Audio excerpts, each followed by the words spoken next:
Shalom and welcome to another in our series of podcasts from Temple Beth Am, a dynamic center for conservative Judaism in Los Angeles. You are listening to a Kol Nidre sermon by Rabbi Adam Kligfeld. So you know the one about the guy who's at Kol Nidre services, and he hears so many people nearby him crying so guiltily during their al-chaitz that he starts to feel jealous about all the things they did in the past year. That's the whole joke.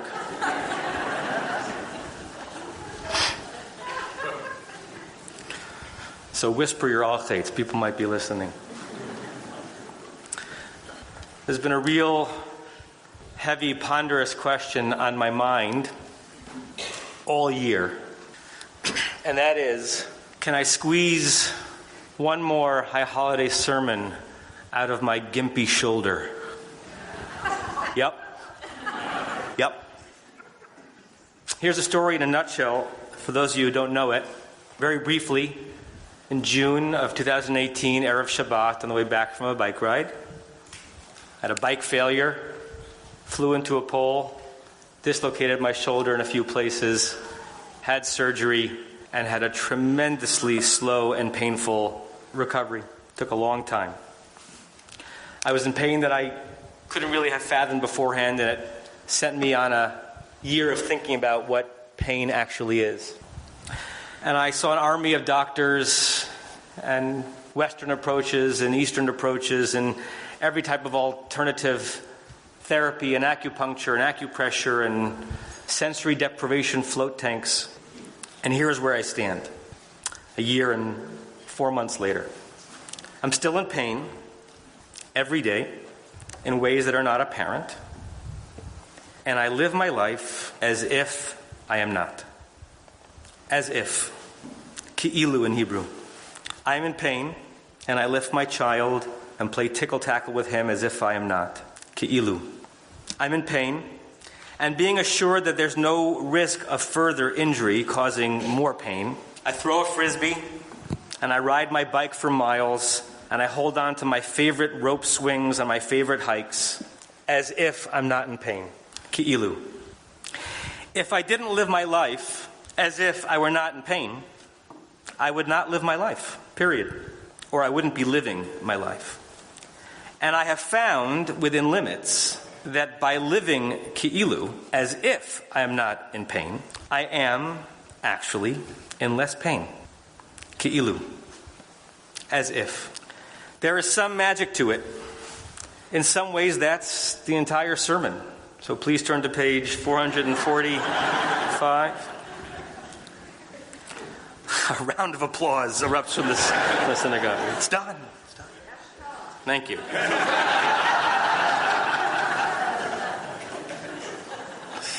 It's a contract year, so short sermons.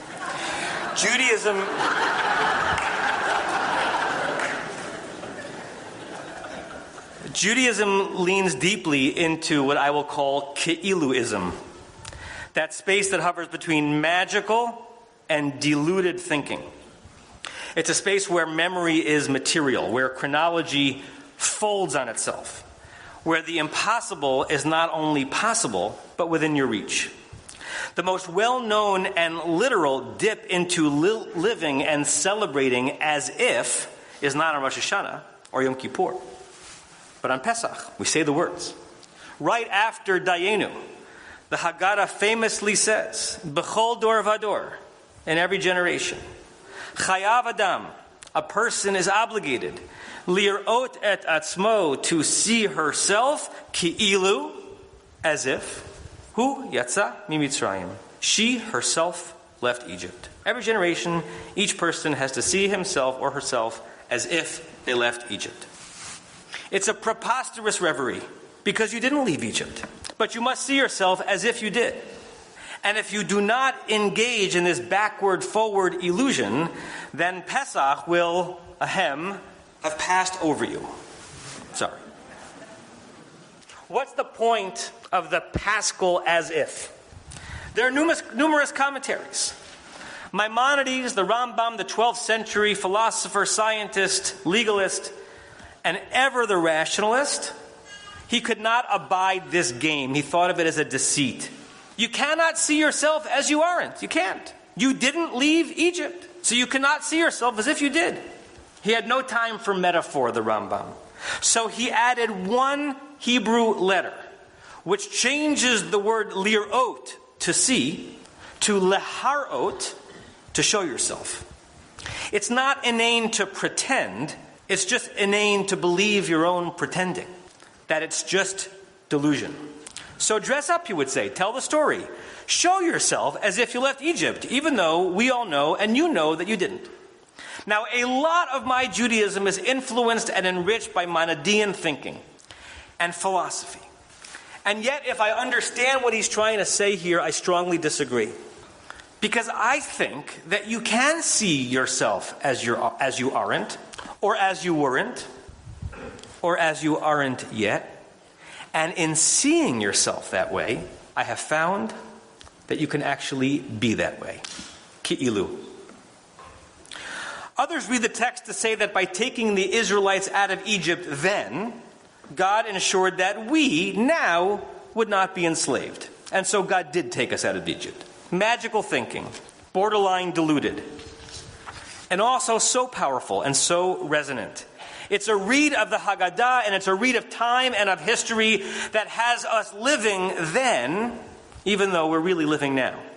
And it imagines them in the past, living in and for the future. And it all starts with a Ki'ilu. Ki'ilu lives in our religious space from the esoteric to the exceedingly intimate. Mircea Eliade was a 20th century Romanian scholar. Spent most of his career at the University of Chicago. And his most notable and beloved and famous book is one that was mysteriously entitled The Myth of the Eternal Return. The Myth of the Eternal Return. He discusses myth as playing a central role in religious fantasy and meaning-making. It's part of religious truth. And the eternal return is a belief expressed through behavior that one is able actually to be in and to live through and to return to a mythical age. When we open the doors to the ark on Shabbat, we are not remembering Sinai, acting it out. We are at Sinai. When we eat dinner next week in our sukkah, we are not commemorating a desert journey. We are the ones journeying, just like the Israelites, who probably had construction paper chains just like we do. And when we recite and act out the service of the high priest in the Holy of Holies, as we will do in this very spot tomorrow, we are not in a dramatic reenactment. According to this theory, we have transcended time, and we have transcended space, and we are there, and we are then, even as we are here and now. We have transcended self. We have transported self. Or both.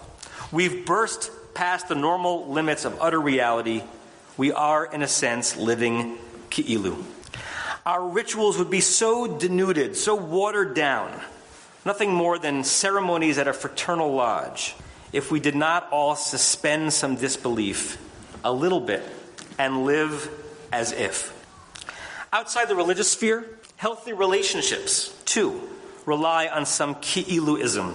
Every engaged couple I meet with, including some in this room, have heard my spiel about bashert, that wonderful but also, I think, devious Yiddish term that gets thrown around when speaking about love and weddings. Bashert is usually taken to mean fated, as if my spouse was given to me by God. It's a Yiddishization of a Hebrew Talmudic term, zivug min hashamayim, literally a match from the heavens. The only problem with the idea is that it is ridiculous and totally false, and it can lead to outlandishly unfair expectations of the other. If you are my perfect, God-given partner, then how dare you disappoint me? And if there is tension simmering in a bashert relationship, it pushes against the definition of it. And then partners search for new elusive perfections elsewhere. I prefer The notion I learned from my Saba, the great and sorely missed Rabbi Bernard Kligfeld, who said, let's redeem beshert and use it this way. Your contract, your covenant under the chuppah is to act towards your partner as if, ki'ilu, he or she was given to you by God. That is what he or she deserves. So if you want to use that term to animate your highest and holiest behavior in the bond, that's wonderful. Act as you would, as if your partner was given by God. As if God, God's self, had left the toilet seat up just for you.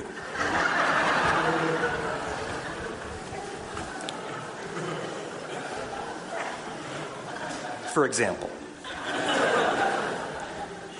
And that also helps us retranslate zivug min hashamayim. The kind of relationship has a chance of being a truly heavenly bond. Ki'ilu, living into a myth. Like the one that says your partner is God's gift. Or the one that says that your shoulder doesn't hurt. It can help turn that myth into reality. Im tirtzu ein zo agada. If Herzl had not dreamt ki'ilu, had he been a pure realist, there'd be no Israel. If you love your beloved as if she already loves you as much as you dream, there's more potential in that bond. And if you love your children ki'ilu, they already earn that love with their every deed and every word. If you love them that way, they will be so blessed. And if we lacked the dreams of those who live out as if-ism, this room never happens. Now there's another side. Because Ki'iluism, like any ism, has traps and pitfalls. Living as if can slide into settling. Settling for a personal status, even though you deserve better. Settling for a societal situation that actually needs real attention. For instance, I have the benefit, the privilege, if you will, of Ki'iluing my shoulder because my life is not at stake and because the pain I do have is manageable enough that I can as if myself around it. And I would not take or suggest that stance if one were lacking reasonable use of a limb or suffering from unreasonable and intolerable pain. I would say stuff ki'ilu and do everything possible to change the reality. Living as if can validate ignoring your own pain, and it can validate ignoring others' pain. It can pull you into lassitude, and it can pull you away from empathy. Because it's so easy and so relieving to live ki'ilu. There were no homeless, living in destitution within feet of this grand sacred abode. We would be religiously derelict to ignore that, to live as if. To live ki'ilu, as if our environment were okay, as if stewarding this one inhabitable celestial rock was not a profound mitzvah, one of which none of us performs as well as we should. To live with that ki'ilu would be terrible. To live as if we were not deforesting way too much of our oxygen-producing square footage and square mileage. To live as if plastic were not a scourge. To live as if enslavement to big oil and addiction to carbon emissions were not sullying our ecosystem in some ways forever. That's ki'iluism perverted in my mind. That's it. That's as if-ism as a sin for which we need to beat our chests and beg forgiveness. This shadow side of ki'ilu is everywhere you look. Everywhere a sentient human conveniently, unconsciously, sometimes willfully makes reality simple so as to avoid duty and hard work and conflict. Like the following caricaturized pronouncements, right? I live my Zionism ki'ilu. There were no thorny questions or competing claims to the land of Israel, as if there were no Arabs, no Palestinians. But there are. Or I live my Judaism and I lead my synagogue as if there were not tectonic shifts happening in American Jewry that jeopardize the very notion of a viable synagogue. But there are such shifts.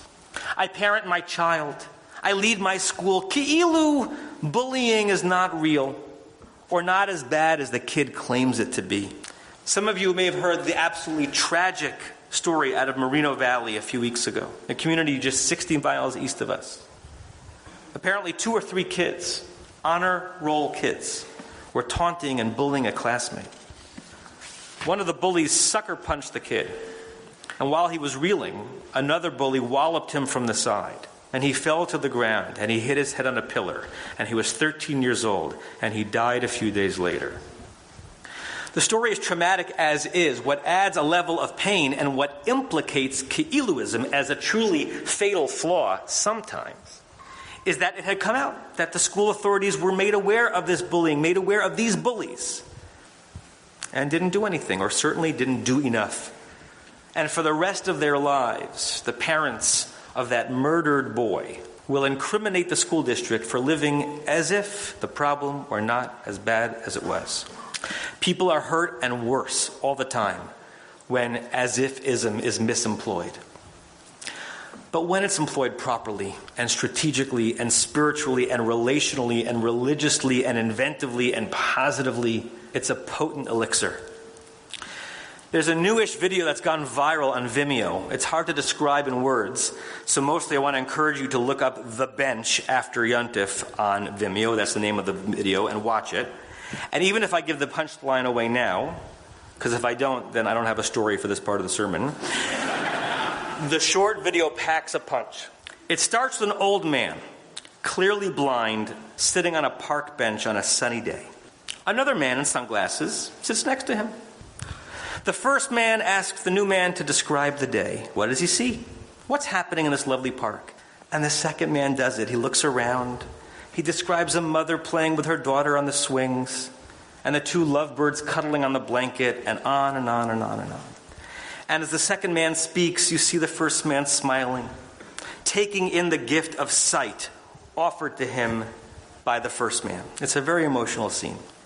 And then the punchline. The first man, the blind man, thanks the second man. And then you see the second man, a bit later, walk away from the bench, pull out his white cane as he starts tapping along in front of him. For he too is blind. So did he dupe the first man? It's a cynical read of the gripping video. I think he was harnessing, living through Ki'iluism in the most life-affirming and life-giving way, describing the world around him as if he could see it.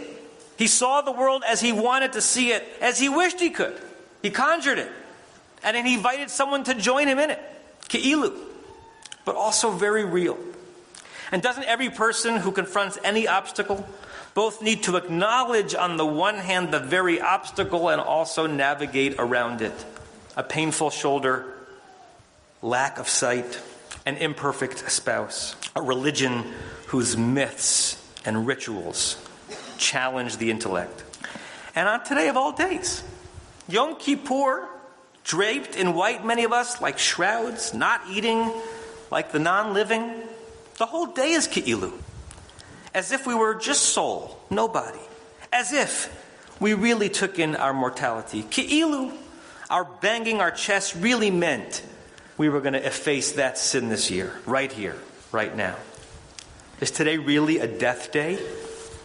Not really. Not really, really. We are very much alive. But we have 25 hours of a Ki'ilu orientation that adds gravitas to our observance.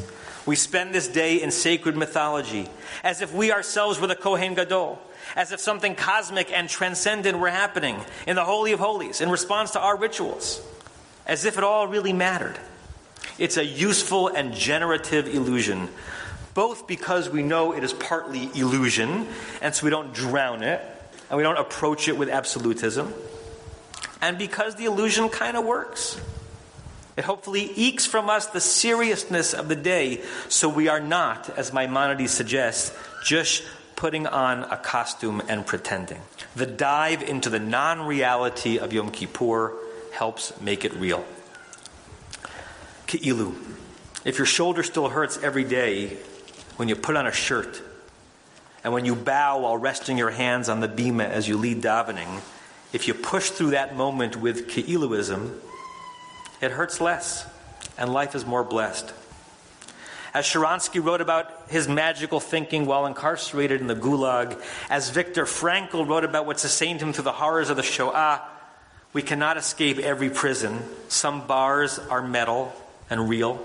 Some pains destroy life, some illnesses end life, and no amount of ki'ilu can resolve that.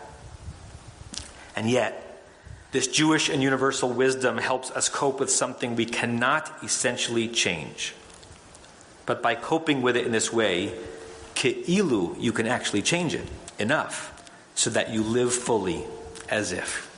Now, I'd like to, but I don't know the full stories of every person who is here tonight. I don't know the status of your shoulders or the physical, emotional, relational pains you are bringing. I don't know your years, your decades of living with them and trying to overcome them. And none of us knows what this year portends. But what if at least for the next 25 hours we were devoted to imagining you, yourself, your family, your relationships, both the ones that are intact and the ones that are broken? What if you imagine what you owe your community, what you owe the world around you? What if you imagine that through the lens of ki'ilu, with the promise of as if? I'll end with a story. It's about a monastery in Europe, a long time ago. And once it was very successful. People would visit them from around the world. Guests would come and convalesce and learn how to still their own hearts by being on the premises. It's doing very well. But over time, the monastery fell in hard times. It could barely subsist after a while. No one really knew why. And the abbot went to visit a local rabbi to commiserate and to seek counsel. How do we find our spirit and bring it back to this place? The rabbi was quiet a little bit, and then he said, I don't really have any advice. The only thing I can tell you is that the Messiah is among you in your monastery. The abbot was befuddled, doesn't know what that means. He goes back to his monks who are similarly puzzled. Does it mean that one of us is the Messiah? If so, who? Might it be me? Might it be you? No answer. Impossible. But huge change. As the story goes, the monks started treating one another with extraordinary respect, because who knows? It might be them. Is this the Savior? Is this the Messiah? And pretty soon it became magnetic, and the monastery became famous and prosperous and known for its quality of peacefulness and love, known that way because of the power of ki'ilu. Like the story on the bench, was it a farce? Was the new behavior inauthentic to their true selves? I don't think so. Living through ki'ilu is not inauthenticity. It harnesses the power of the mind to be in an alternate reality, actually to be there.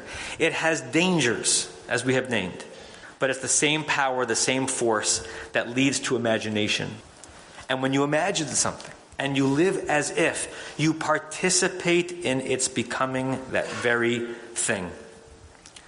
Your bashert might not be your bashert for long if you think she already is.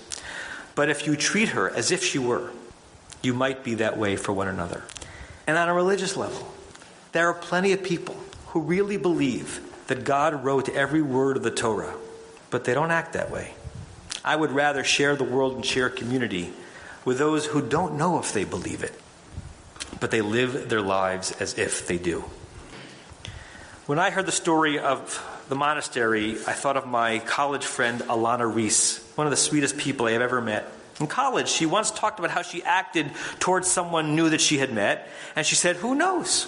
He might be the Mashiach. And we laughed at the time. And that inside joke is more than 25 years old. But she was right. Because what if we treated one another as if the other was the Messiah? Ki'ilu. Seriously. What if instead of waiting for the world and our bodies and reality to become what we want them to be, we imagine and live ki'ilu, they are already that way. And in that way, we can just maybe transform our world and our shoulders. Have an easy fast. You have been listening to another in our series of podcasts from Temple Beth Am, a dynamic center for conservative Judaism in Los Angeles. If you enjoy these podcasts, we invite you to write a review on the Apple Podcast site or wherever you get your podcasts. For more information about Temple Beth Am Los Angeles, go to tbala.org.